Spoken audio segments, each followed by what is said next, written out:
Kembali lagi di Masak-Masak It's So Easy. Di segmen ini Momis, segmen yang ditunggu-tunggu oleh Momizen nih. Karena saya mau menjawab Momizen Challenge. Kita lihat yuk video tantangannya seperti apa. Ini dia videonya. Hai Chef Martin, aku Ica, aku penonton setia masak-masak loh. Jadi sebentar lagi kan lebaran nih Chef. Nah aku tuh stok daging ayam banyak banget di kulkas.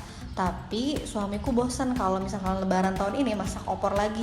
Kira-kira Chef ada resep yang bedakan untuk lebaran tahun ini? Aku tunggu resepnya ya Chef, terima kasih.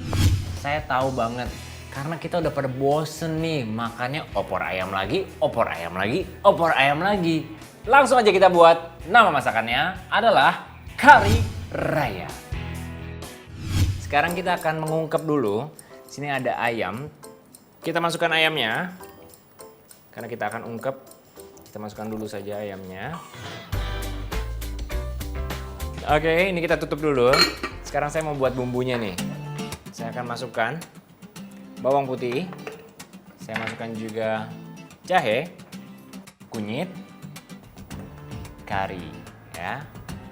Nah, untuk memudahkan memblender, saya pakai santannya aja, karena nanti kita akan masukkan juga.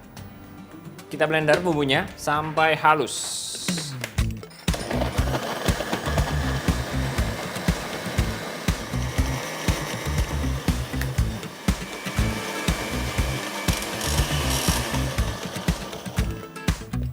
Oke, Mamis.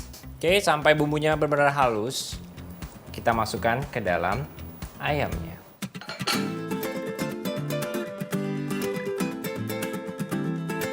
Sekarang saya mau memasukkan, di sini ada jinten, kita pakai sedikit saja, sekitar 1 sendok teh.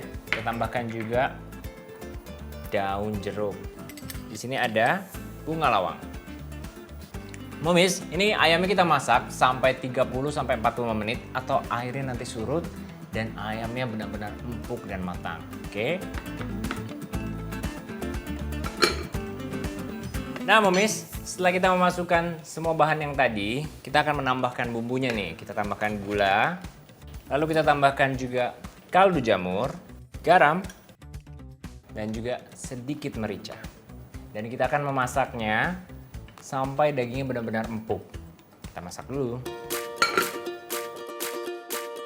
Momis, nah saya mau kasih lihat nih, ayamnya sudah matang.